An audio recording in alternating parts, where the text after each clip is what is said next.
Well, Lindsay, we seem to have slowed down with people jumping on. Should we get going? Yep, I think that would be great. Okay. Okay, so my name is Bill Trow, and right when I start that I let somebody else in. So Grandma. yeah, I'll go back and start that again. My name is Bill Trow, and I'm with SRF, and we are the one of the consultants helping MAPA, helping RPA 13 and 17 with the safety action plans for each of the 7 communities. And this is our third uh, safety or action team meetings that to kind of work our way through each of the steps in the process of developing the safety action plans for the communities. And you can see the agenda here. And I think, if you kind of think back to the previous meetings, if you had attended, but then also conversations that we had over the course of the last month or so in each of the communities, that we've been talking a whole lot about gathering that background, gathering that information about, well, what is going on today relative to safety, relative to crashes, relative to how each of your communities work from a transportation perspective. Now, today, that what we want to be doing is moving on to that next step of understanding what opportunities there may be to address some of those concerns, those issues, and that we put it into this whole magical bag of countermeasures. And these countermeasures could be some capital improvements of changing the access at a particular location, adding some sidewalk, adding some trails, or there could also be programs that could be more enforcement oriented programs, more education oriented programs. And that we have this whole toolkit of countermeasures, and that information has been sent out to you, and so that if you have the ability to pull that file up or print out the files that we had sent, that they'll come in handy as we get into the breakout group. And because there, what we will be discussing are each of the communities. So we've developed, and you'll see in the here, you'll see the various rooms that we have already established, so that I'm getting a little bit of feedback. If somebody could mute their microphone. And so, sorry, I lost my train of thought for a second. So we've established a series of breakout rooms where we can go and have more detailed conversations about each community, the countermeasures that could be applicable for each of the communities. But what we really want this to be is kind of that first step of understanding what opportunities are out there to address those issues that we have been discussing in the past. And then what we will do after we're done with the going out to the breakout rooms, I will want to come back, and for each of the breakout rooms, there will be a facilitator. And then that facilitator can kind of come back and give the whole audience a little bit of an understanding of those key items that were discussed in the rooms. Because I think as we get into this, you're going to find that a lot of the issues, a lot of the concerns that we see in one community are also going to be observed in another community. And the way that I also see this, since we're working with the whole series of communities at the same time, is that you can share information between you as you kind of figure out things as we're working through this process. And I've always looked at these as more of a collaborative effort between communities, can really be a benefit within a particular region. And then we'll also kind of wrap up the meeting today talking about, well, what are we going to be doing next to help refine the list of ideas and those tools that each of the communities could have. So I'll stop for a second and see if anybody has any quick questions relative to those things that we want to be touching today, or if anybody else on the team wants to add anything.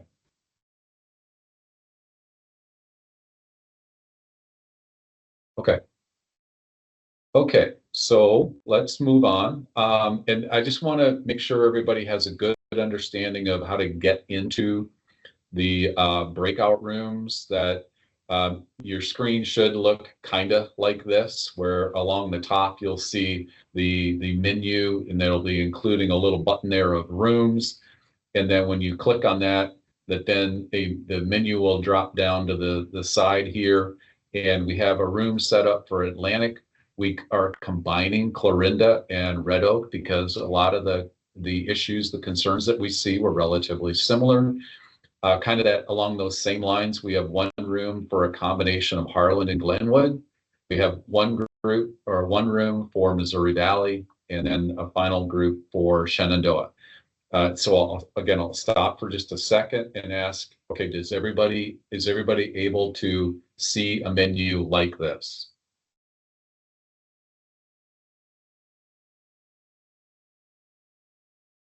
Okay, I'll take that as a yes. So I would also say, I noticed that we've got a couple people online today that are not specifically associated with any one community. So I guess our recommendation would probably be join whichever room you want to participate in discussion with. We're going to have report outs with everyone as a group at the end. So you should be able to hear kind of what was going on in each of those other rooms as well.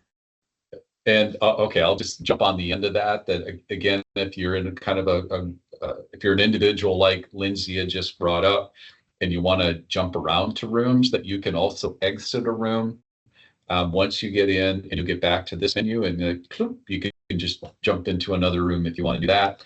And our expectation is that we'll hopefully have 30 or 40 minutes to have the conversations within each of the rooms regarding concerns and possible actions to address those concerns. Okay, any questions? Cool. Okay, so just a little bit, I mean, I've touched on this a little bit, but we've used this slide in the past. And really what I want to do here is just take a couple of seconds and give you an understanding of where we're at in the process. So, the first meeting that we held, we addressed those things that I put into this category of discovery. We talked about crashes by location, by severity. We had also talked about the information that we had gathered through outreach within each of the communities where there were information on what some of the priorities or the important things within the community that there may be to address crashes and address safety. And that also immediately following that meeting, that there is where we started working on what we were calling is the high injury network, which is developed assessing all of the crash data that we had collected and evaluated for the last 10 years of the period. And we also then started getting into the process of having a conversation about options. What can we do from either a programmatic or a program concept, or from a capital improvement kind of a concept, to help improve and reduce the number of crashes that we have within each of the communities, with a target of going to 0 fatal and serious injury crashes by 2050. And that now we are in the process of going through and starting screening those alternatives or ideas as we continue to refine the development today. But then we're now starting into okay, here is our whole toolbox of ideas. Here now is a subset of that toolbox that will help this particular community based on the types and the severity of crashes that we are seeing. And then we'll continue to refine those actions for each of the communities and ideas for each of the communities, and then ultimately get down to a list of opportunities that would include, well, what are some of the priority locations that we want to address? What are some of the timing of being able to address those? What is the list of potential ideas and countermeasures?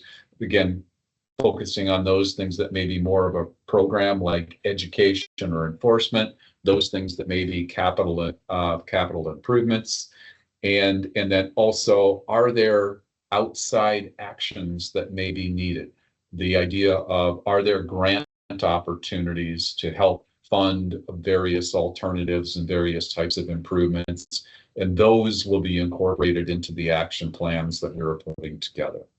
So we're well, to a certain extent, it is the way that I look at it, we're getting into the portion of the project that is the most interesting. Well, what are we going to do now to help address those issues that we have observed and documented in the past? So I'll stop again. Are there any questions that people may have?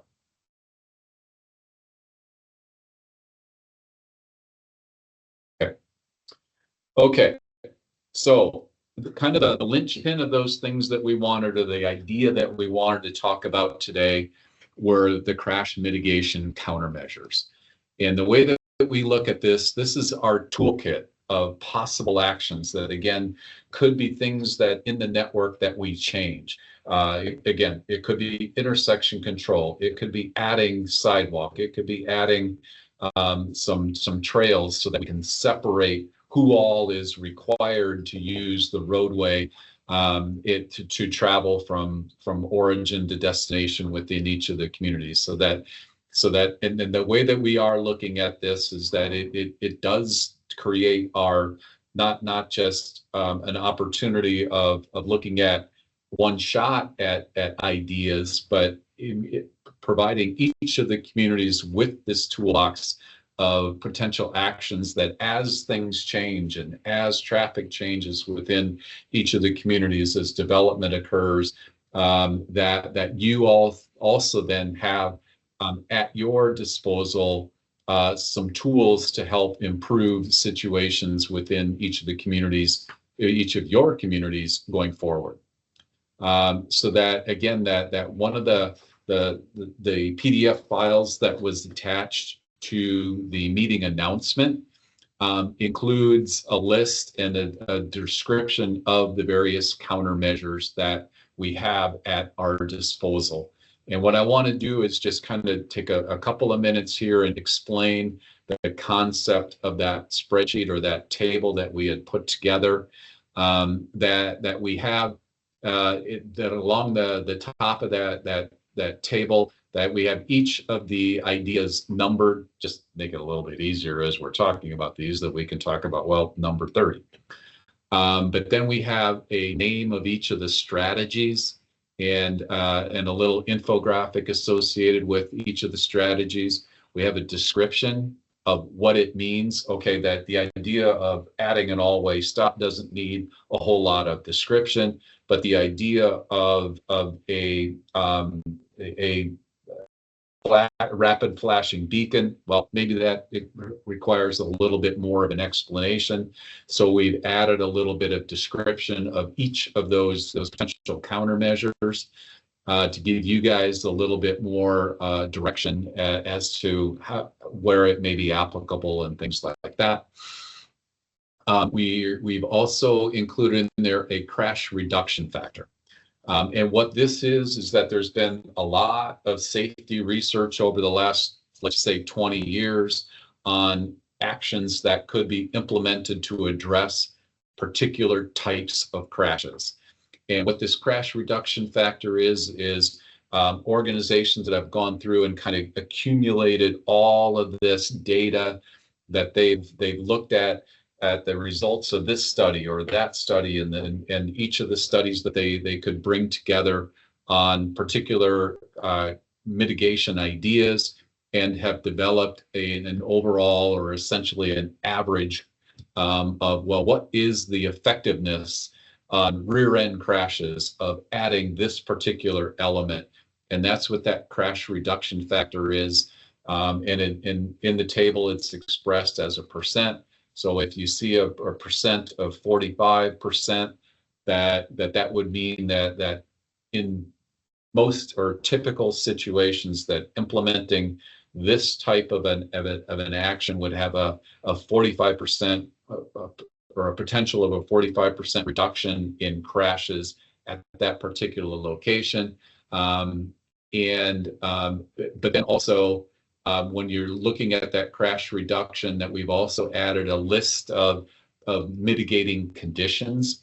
so that, adding a particular countermeasure isn't going to affect all crashes at a particular location. They're all types of crashes at a particular location the same. So we've identified those mitigating conditions or those types of crashes that would be most impacted by that particular type of action.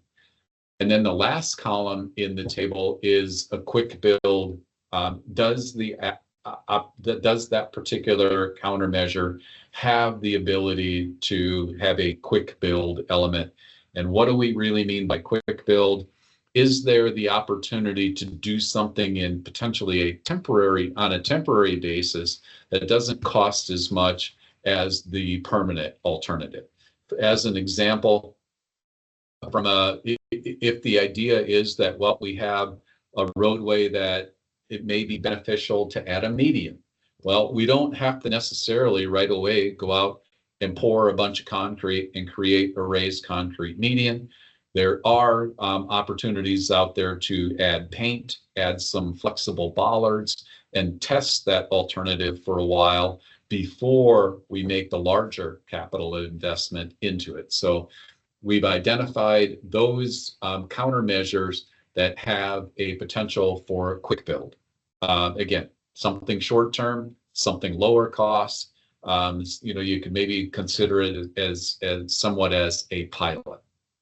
And so that the table that you have provides all of the information that we've identified here for each of the potential countermeasures.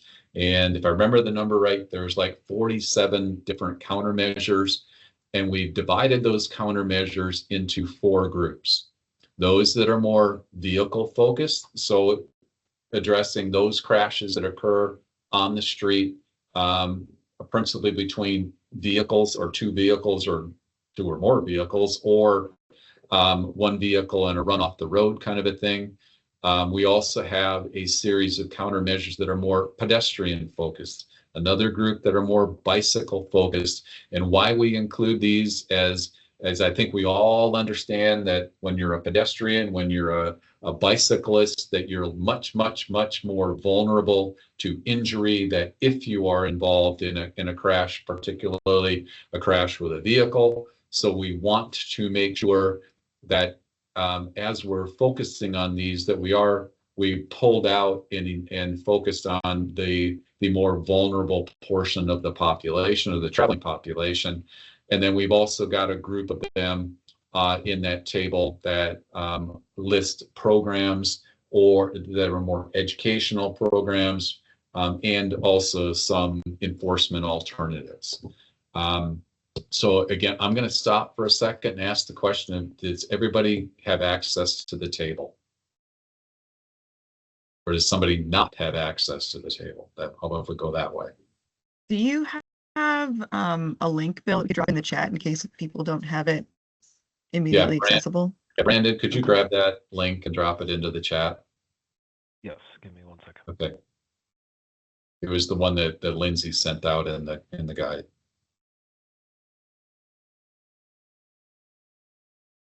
Okay. Cool. Let's give it another second here and then I'll move on. Yeah, and it was included in the invite, if that's another way of getting it.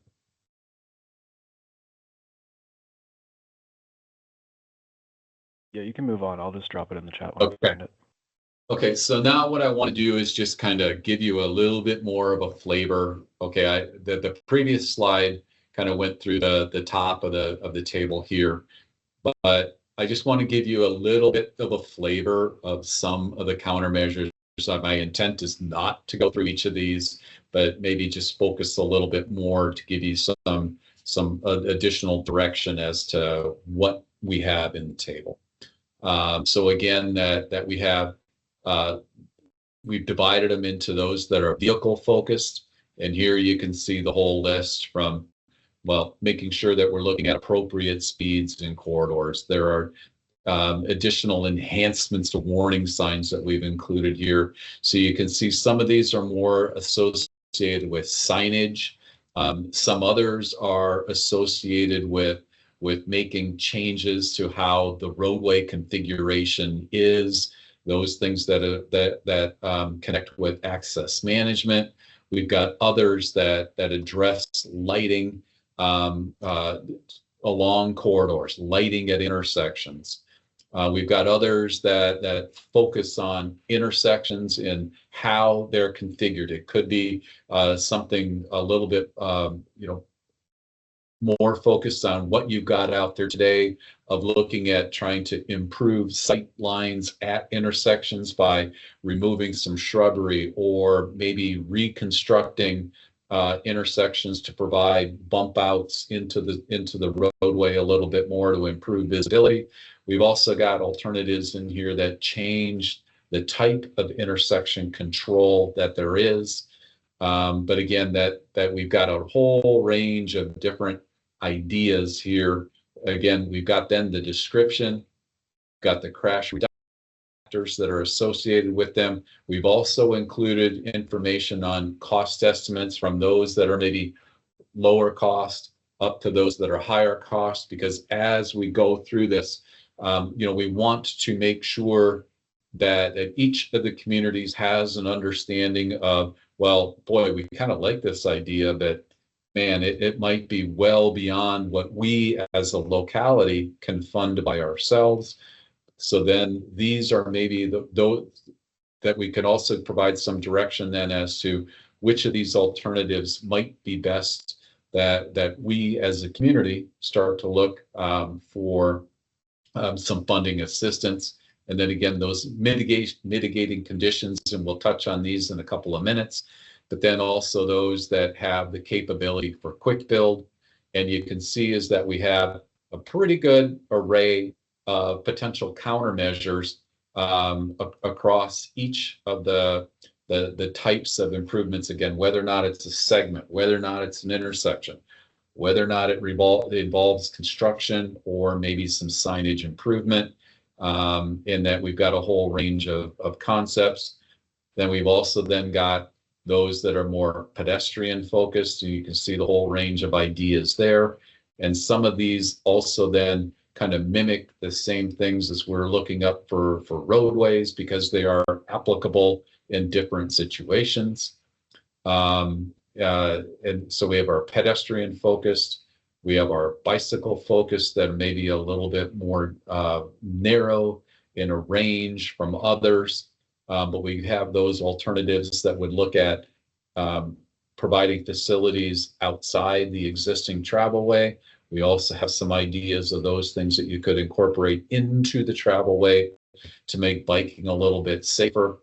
And we then have our programmatic or our program concepts.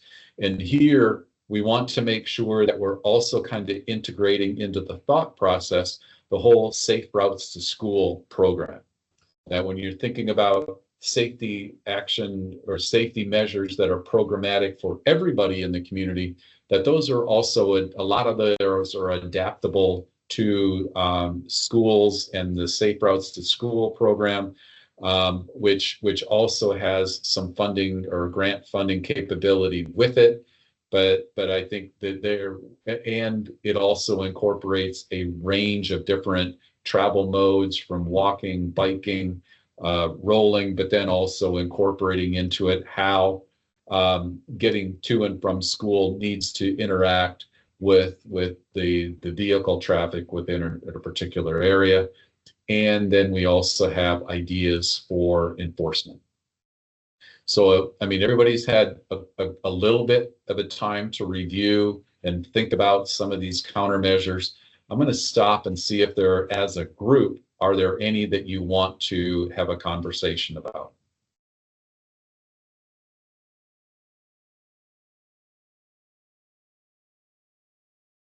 Okay.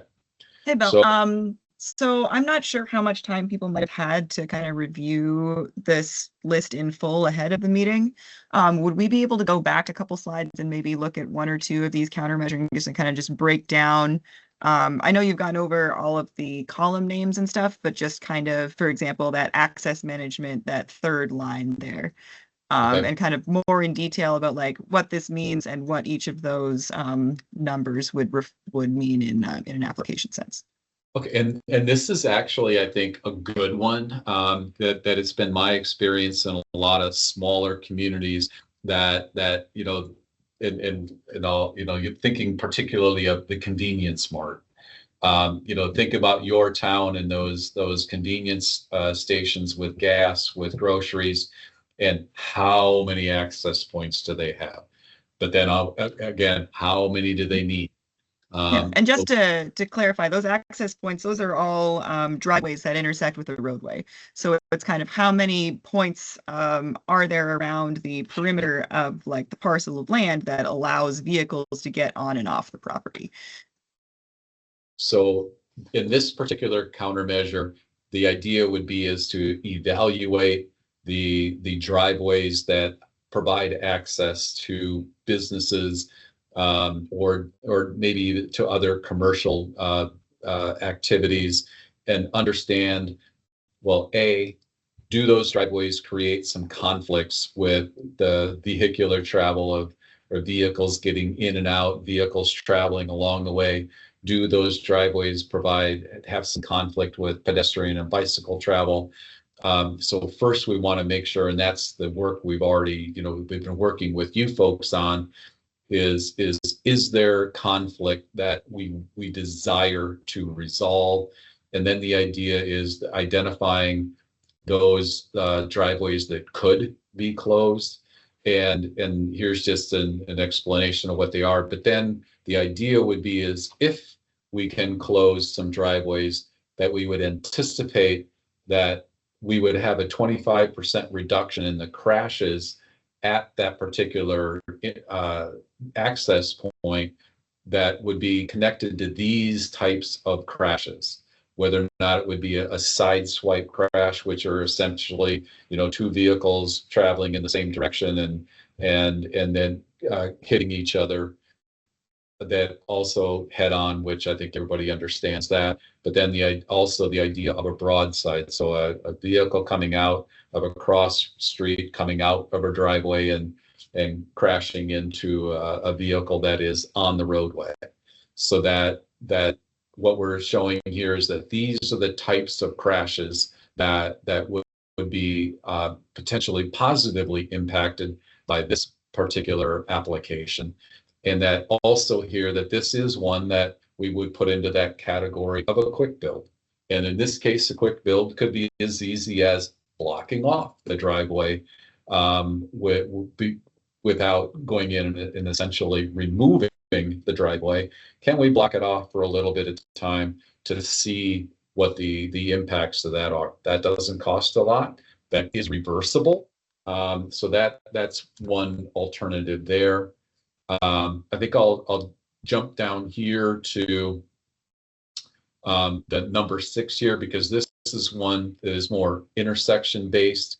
The idea of, you know, how many times are you traveling around town and you come up to an intersection and there's either shrubbery, there's maybe additional parked vehicles on the side street that are creating obstructions. With this alternative, the idea is, are there things that we can do to improve the sight lines at an intersection? And maybe as simple as suggesting some additional maintenance. It could be restricting parking further away from an intersection so that we can create good sight lines.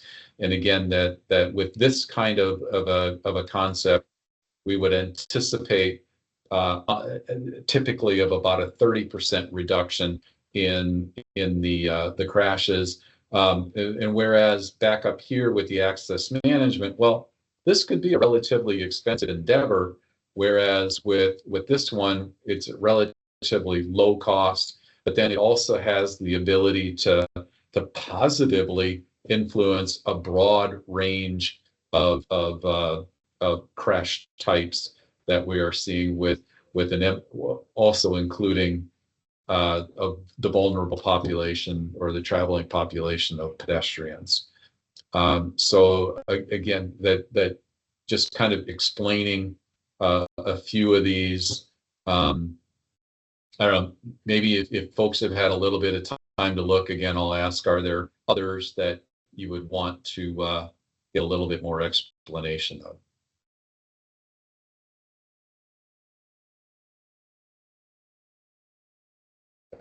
Lindsay, were there any others maybe that you want to focus on? I will just acknowledge to everybody, and I know that this is a big list, and there's a lot of information in here. We'll go through a little bit of that in the breakout rooms as well, just to make sure that everybody's kind of on the same page and has that same base level understanding of what options are available for infrastructure improvements. And then, as Bill mentioned, these like safe routes to schools typed targeted efforts. Because that's the information we're going to want to use to kind of provide recommendations for priority projects and where we want to focus on improvements. So yeah, we'll go through a bit of that in the breakout rooms, and then it might be a bit easier in the smaller groups. If anybody has clarification questions, we can address them there. Yeah. That being said, if you've got big questions now, please do ask them.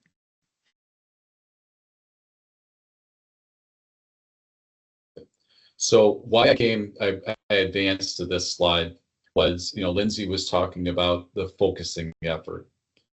And in reality, looking even at this slide will help all of us focus on or help reduce that list and focus on particular things. Because really, when we think about it, that we want to focus our selection of countermeasures effort on, well, what kinds of crashes are most prevalent within our particular community? And what this table is showing us is the types of crashes that are occurring across all 7 of the communities by type. And that you can see from the pie chart here is that the largest percentage of crashes across all 7 communities are those broadside crashes. So again, at an intersection, a car, it goes through and gets hit on the side. The second group here are rear end crashes, which again, I think is pretty self-explanatory. And then our third group here is those essentially the DOT listed as a non-collision. So these could be the people that would run off the road or just go off the road, hit an obstruction, and things like that. But it's not 2 vehicles, or it's not a vehicle and a person, or a pedestrian or a vehicle and a bicyclist. It's simply a single car collision. So that I think the purpose of showing you this is to provide some direction as to, well, if we go back to the table, what are those mitigating conditions that each of these measures would positively address, and by how much, so we can kind of, I'll call it a reverse engineer which of those that we want to select by looking at the type of crash that we are seeing and the mitigating condition out of this table that each of the alternatives may best fit. So that if we look at the idea here and go back to the vehicles, and where we're saying that broadside are one of the most prevalent, that here, if we look at just kind of trying to improve the visibility of some of the signals and such, that we could expect about a 15% reduction in those broadside crashes or that type of crash by doing something like that. So the idea of understanding how the crashes occur, or the types of crashes that occur within each of the communities, helps us narrow a lot the information that we need to extract from the table. Does that make sense?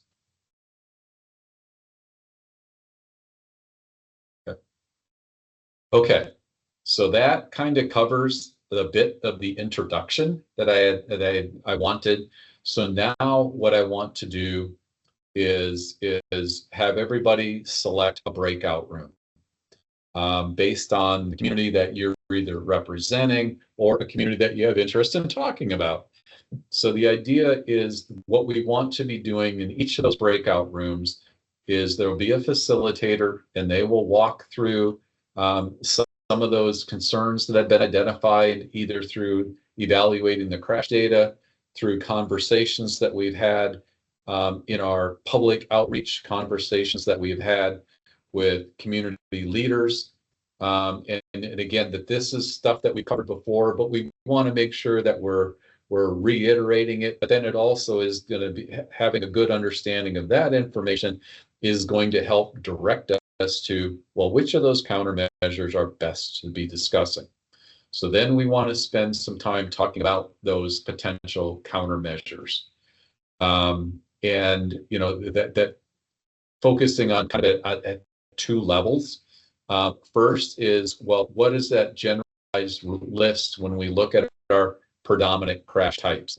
And I'm going to kind of pull the curtain back a little bit. And I think one of the interesting things that we saw as we looked at the crash tables for each of the communities is that there's a lot of similarity between the types of crashes that are occurring in Clarinda relative to the types of crashes that are occurring in Glenwood relative to the types of crashes that are occurring in Atlantic. So where that previous chart showed the crash types by all 7, you're going to see that crashes within each of the communities are very, very similar to that all 7 communities table.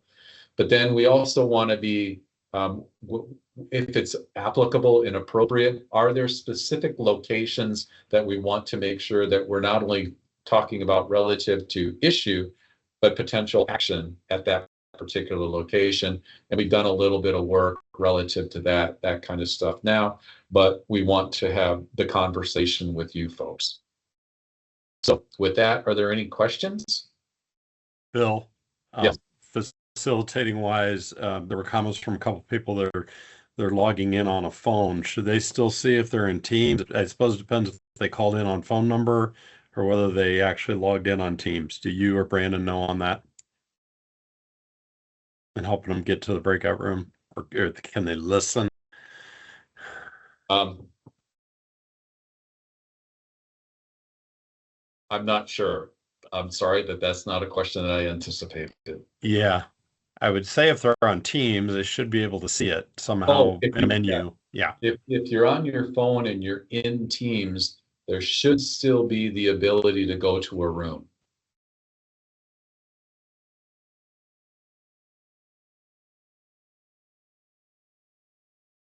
Okay. Return back in 30, Bill. Yeah. When And you say go, yeah. what I would hope is that, well, we're at about 10 minutes after, and we have our meeting until 3. So how about if we give it 40 minutes? Because I think some communities, the conversation may be shorter, others it may be longer. So let's go with 40 minutes. So at 2:50. oops, 2:50. I think that the half hour should be more than enough time. Okay, I want to yeah, make sure we okay. have the opportunity to come back and Exactly. discuss as a group Let's as go well. with the 30 minutes then. Sorry. Yeah, and if Right. people are done early, I imagine there might be a way for us to reach the other groups per chat just to let people know when we're heading out. So Yep. 2:40. All right. Okay.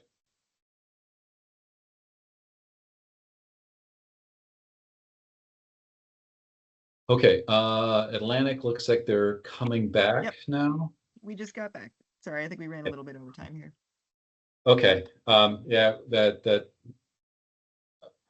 I'm not exactly sure where the issue came in, but some people didn't have the go to rooms button. I don't know if that's they were on the phone or if it was a different version of the package. But so we had a conversation that included folks from Atlantic, Harlan, and at least Glenwood. There might have been some others out there that were more listening. But we kind of talked about those issues that we had identified already in each of the communities with the idea of the types of crashes that there were. And sorry, I'm trying to get to just the end here so that so the idea, we also talked a lot about the concerns with conflicts that occur during school arrival and departure times. And I tossed out the idea that, is it feasible to at least talk about better staggering the times, because where they have consolidated locations where schools are, but then they also have the exact same bell times at the beginning of the day and the end of the day. That at least those are items to consider. We also talked in those situations about, well, there is a desire to think traffic signal, that it's likely to be a pretty difficult item to advance unless there is a crash situation that is observed. And the one location we had talked about was with the signal is in Glenwood, where we have not really identified any locations where there is a recurring crash concern.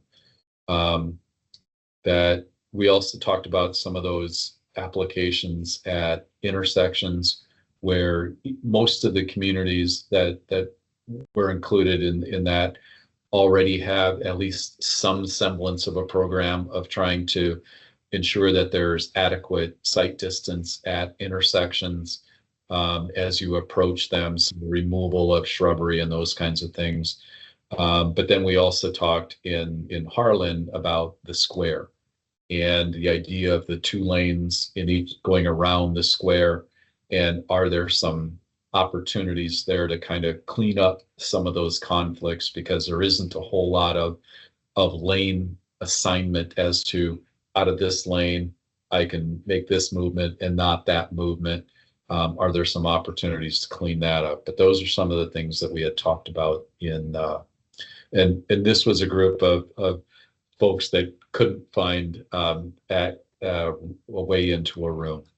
So anyway, also kind of to help direct a little bit as to what ideas are out there that could be advanced with just local dollars.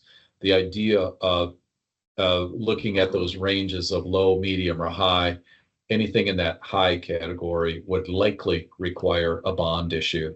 So those are that would need to be coordinated across the entire community, not only with the municipal jurisdiction, but also with the school, because I think, as it was said, it's who's ever asking, it's still money out of my pocket.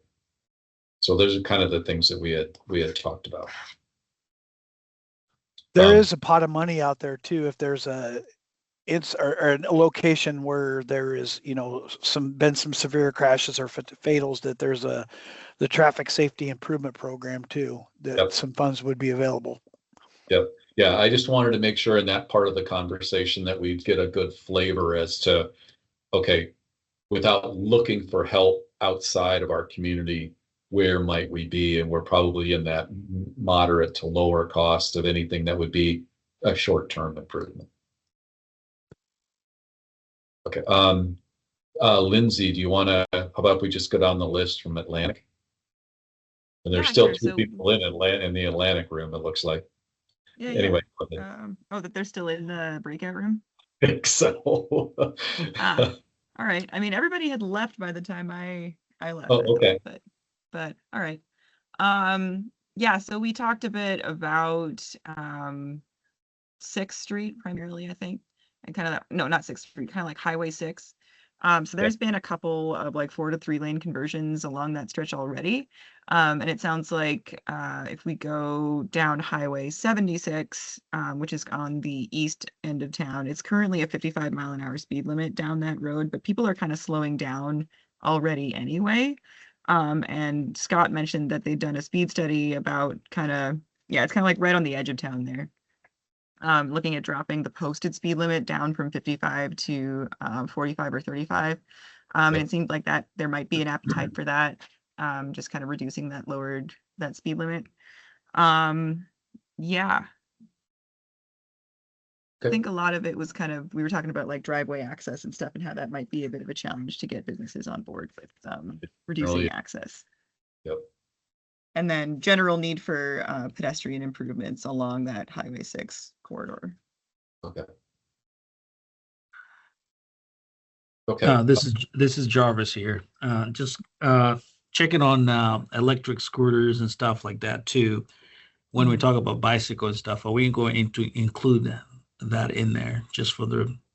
Because we're seeing influx of that in the Harlan, Atlantic, and all these areas. When you go, you see a lot of scooters around, especially in the summertime too. Yeah, so a lot of times when we're putting things like this together, you're talking about, walking, riding, and rolling. And Yep. scooters are falling in that category of rolling, so that we'll just make sure that we interject that into our vernacular of discussing the non-vehicular travel.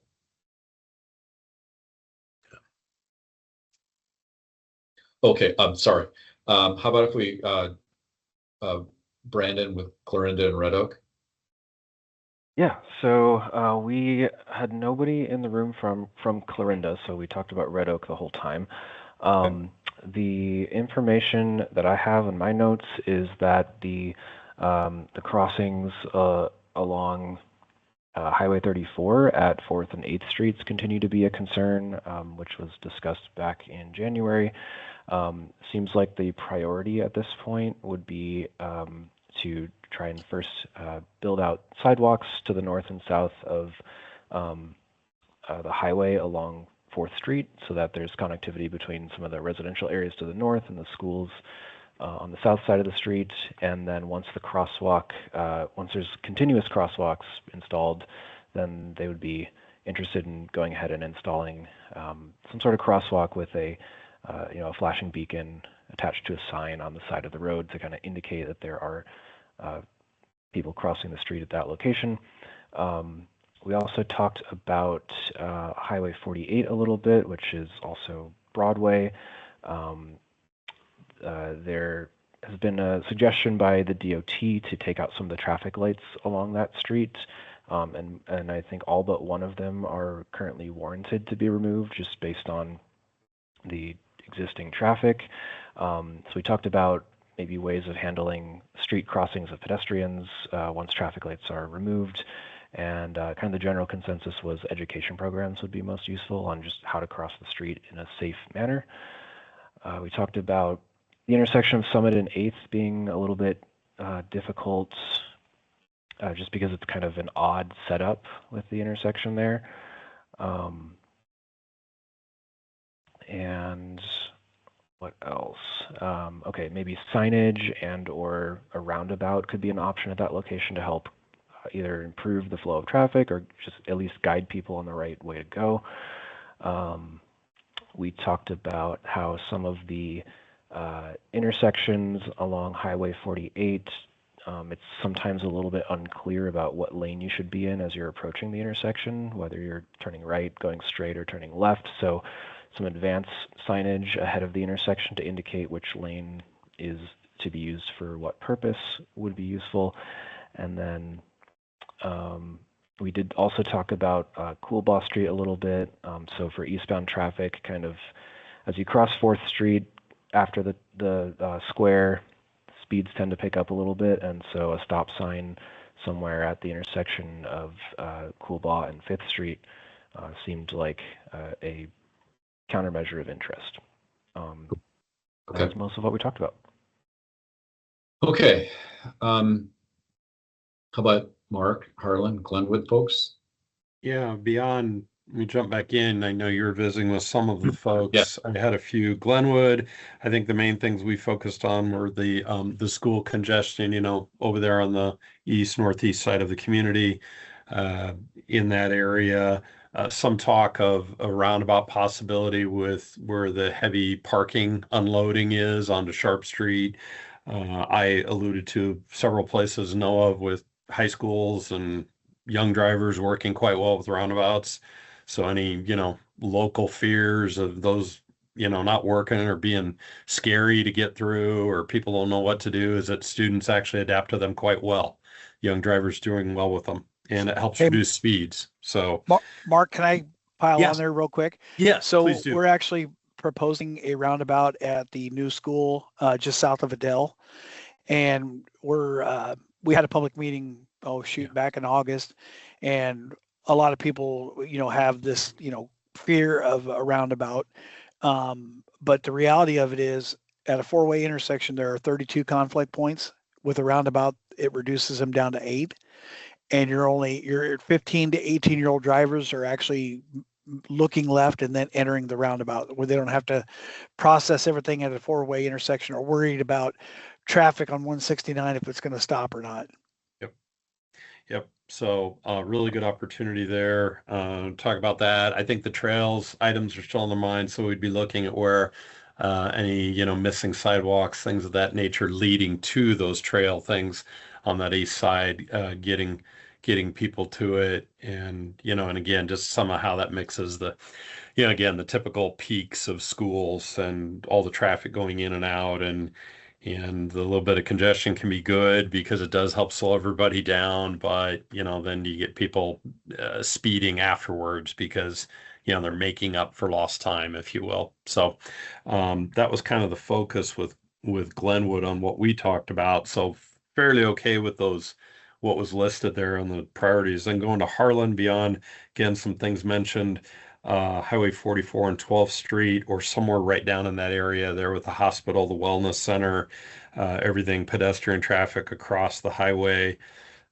Specifically to that, I know we addressed talking about 44 being a candidate for a 4-lane to 3-lane road diet. It's been identified, again, 25 years ago, a study identifying that. And then more recently, the department, I know, did a overall review. And I really tried to focus there on talking about the opportunities that provides for just creating a much safer environment for pedestrians to get across. Whether you put a raised island in the middle somewhere for, it just is a better environment, really helps slow people down. There were a couple other places on the north side of the community that weren't in the list of Harlan, but like 12th and Cyclone, talked about an intersection that seems to be becoming a little more problematic. Two-way stop up on the north side of town, but also pedestrians up in that area from the schools. And as they come back into the community area where they're walking across large driveways with the fire station, ambulance service, some other things that, and again, I'll say real quick as a pitch for any of these communities, and Scott, you can jump right on this as you want. It'll all be District 4. TEEP studies are really great opportunities for all the communities to come out of any priorities in this safety action plan and get a more refined, specific review of a intersection, of a safe school route, sidewalk routes, pedestrian crossings that really refine it better, talk about what kind of dollar value is needed for either the way to do it or alternatives. And then those studies are very turnkey into the safety funds that Scott mentioned, the Traffic Safety Improvement Program that is state funding, that are very applicable to the kind of magnitude projects we're talking about here. So I just put a little plug in for that's something we'll make sure to get in the plan, to reference people to that. Because sometimes you can only scratch the surface of it in this high level of a plan. And then you got to get down into more of the details of any particular project in a community. So those were the items we kind of covered, Bill. How about Shenandoah? That I went out to the Missouri Valley one and there was nobody there. So then I came back and found a lot of people that couldn't get in. Yeah, Well, so we were, oh, go ahead. No, go ahead. I was just Sorry, going to are we weigh in talking on. over Shenandoah? I was just going to weigh in real quick on Missouri Valley because some of you may or may not know that there's a proposed bypass. But I will say that Missouri Valley's concerns over the years have been the large volume of truck traffic coming through town. We have suggested some traffic calming measures to them over the years, and eliminating some on-street parking, and they didn't have much of an appetite for that. So a bypass is kind of what we looked at, and that's what's being proposed at the moment. So then the existing 30, once the bypass is built, will be business 30. Cool. Yeah, well, what I had hoped to talk about relative to Missouri Valley then was, what opportunities does then that transfer jurisdiction kind of give to the community relative to what they want business 30 to be. But we'll figure that one out here still. Okay, Shenandoah, Rachel. Yeah, so we were able to go through meet John, which was great, and then Becca from Wabash Trace was involved as well. That was really good. They haven't been super involved in the project up till now, so we went over a lot of the background and kind of baselining a little bit with some of this. So we were looking more at data validation and going through, okay, what are concerns that we have identified that you think we are missing or that can be added to, and sort of establishing some of that. Nishna Road was identified as, here, let me move over to my notes here. They have a lot of concerns for areas along the highways, which is difficult because that's obviously not within their jurisdiction, especially along that Highway 59, Highway 2 area, that intersection right there. They mentioned there's been fatalities there. It was also discussed along 4 crossing areas along Highway 59 are safety concerns, especially for biking and pedestrians. The Wabash Trace connection here is also something to keep in mind. As far as planning goes, there's probably a lot more bike activity than some of the other areas might be experiencing just because of proximity to that larger trail. There's a couple other intersection areas that were identified as well. And so that was a big concern. We did note that one of the largest concern comment wise is an issue with not stopping at stop signs and speeding. John mentioned that they have a lot more stop signs now than they did probably 10, 20 years ago. So the amount of those has increased. There was some impetus for that. They had an accident along one of these roadway segments that afterward that were like kind of back to back. There were a couple of them after which they added in some of these stop signs, and it wasn't really a problem after that, but because of that, it seems like there's just a lot of stop signs within the city, and residents maybe aren't following those all the time. So that's something to keep in mind as well, and maybe looking at other alternatives for intersection control that aren't maybe not stop signs, something that they'll actually maybe pay attention to. Can I throw something out there on this one too? So we are proposing a roundabout at US 59 and Iowa 2. We're actually going to be having a public meeting on April 16th in Shenandoah to discuss that. And there has been a fair number of fatals at that location, and it's a 4-way stop now. So. Okay. Can you guys hear me, or am I muted? Yeah. I don't know who was just talking. This is John from Shenandoah. I'm on the city council. I put my email in the chat. Can you send me some details about that public hearing? That's the first I've heard of it. Yeah, I can. I actually worked with people from the city to reserve the breaker room. Okay. And it's we have council tonight, so I could ask Roger and AJ about it tonight. I just hadn't heard about this. Is the first anyone said anything to me about it, so I'd like to help get that information out to the public. Yeah, that'd be great. And we will also be putting press releases out for that meeting when it gets closer, and also hanging posters around town for people to know what's going to be discussed and when and where. We actually just set the date last week. We were shooting for April 9th, but we had a conflict, so April 16th is the date that we chose, from 4:30 to 6. Awesome. Thank you. Okay. Is there maybe any last quick words that anybody wants to add? Okay, so I just want to hit on what are we going to be doing going forward. Now, I'll say the fun part starts of trying to address and identify those countermeasures that are effective, can be afforded, and can be supported by the community for each of the communities, and that we'll also, as part of the overall deliverable, that we'll be creating a profile essentially of each of the communities. So there'll be information in there on the background on the crashes and those kinds of things that we have already evaluated. But then there will also be a list of recommendations that we would have for each of the communities that are pulled from the toolbox and the countermeasures list that everybody has.